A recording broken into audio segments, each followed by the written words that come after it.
batuk dengan semua ni. Perlu je malam tak tidur lah. Tak tahu kenapa. Kau rehat dulu. Kalau esok tak elok lagi, kita pergi klinik Tak, besok tak sekolah pak.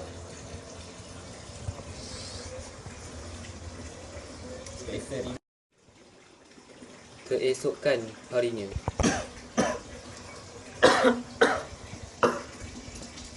Ya, ada darah lah. Asal kau ni? Tiba ada darah semua ni. Jom, siap-siap pergi klinik. Tepi, anak bersakit ni, tepi. Assalamualaikum. Waalaikumsalam. Masuk. Masuklah. Kenapa ni? Ni anak saya ni, dah 2 hari dah batuk berdarah. Asal lah doktor, tolong cek kamu ni.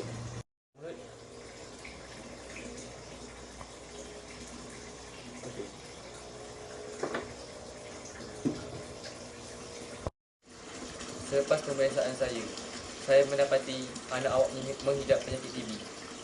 Saya sarankan awak berfikiran positif, mengamalkan gaya hidup sihat, makan makanan yang berkhasiat. Jika perkara ini tidak dirawat dari awal, anak awak mungkin menghadapi kanser. Doktor bagi awak cuti MC. Doktor bagi awak MC. Awak duduk di depan, berehat di rumah dan ambil ubat di depan. Macam tu, terima kasih doktor.